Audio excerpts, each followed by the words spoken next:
Now we have expressing necessity with have to, have got to, and must. So I have a very important test tomorrow. So I can use I have to, I have got to, or I must study tonight. They're all the same meaning. They express the idea that something is necessary. You should study. It's your necessarily. You had to do it. So I have liked to go with you to the movie this evening, but I can't. I have to go to a meeting.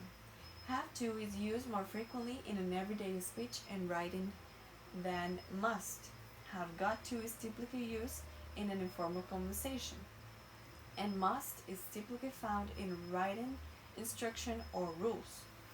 Like this, all passengers must present their passports at custom upon arrival. So you have to do it.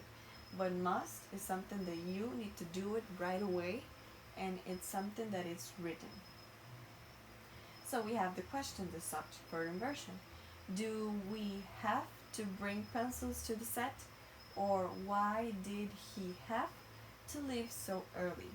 So have to is usually used in questions, and must and have got to, it's not that normal.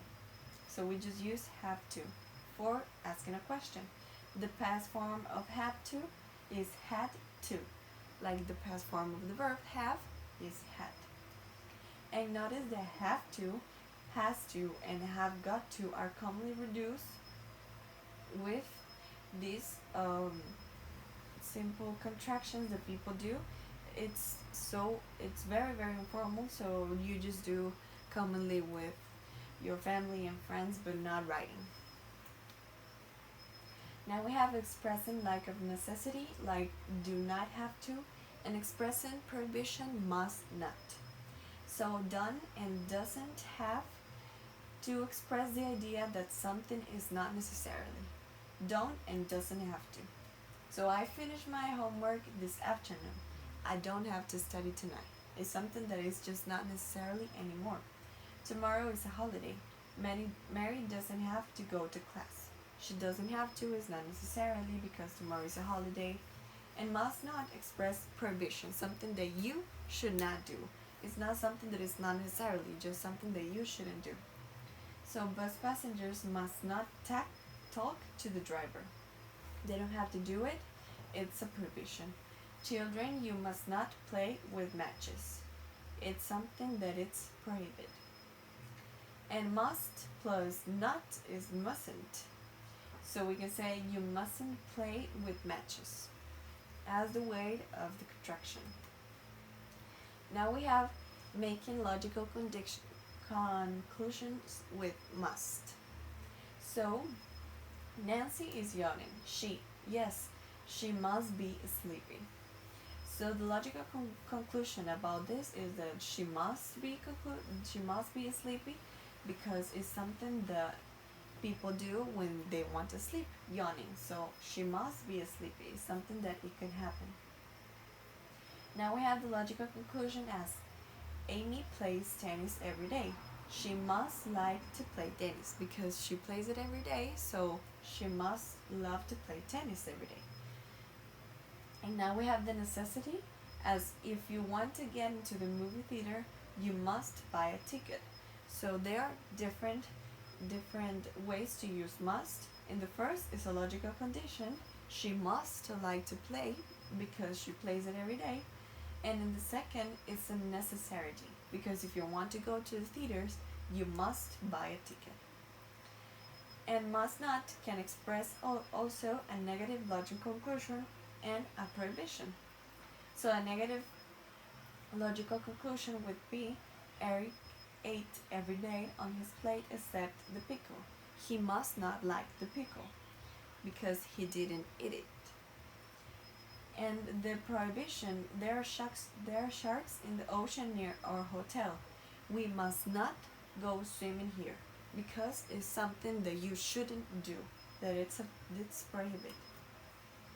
Now we have tag questions with modal auxiliaries. So top questions are commonly with these modal auxiliaries like can, will, should, could, and would. So, you can't come, can you? She won't tell, will she? She should help, shouldn't he? They couldn't do it, could they? We would like to help, wouldn't we? So talk questions are also common with have to, has to, and had to. Like, they have to leave, don't they? And they don't have to leave, do they? So the forms are that they ask in the same question, but then the using the auxiliary with saying like they should and they have to and you would like to. Now we have given instructions with imperative sentences. So imperative sentences are used to give commands, make polite requests, and give directions. The difference between a comment and a request lies in the speaker tones of voice and the use of the please. So please can come at the beginning or at the end of the request. Open the door please, or please open the door. So the command would be open the door, and they say yes sir. The request would be open the door please, and they say yes, sure. Directions would be could you tell me how to get to the post office? Certainly. Walk 2 blocks down the street, turn left, and walk 3 more blocks. So there are difference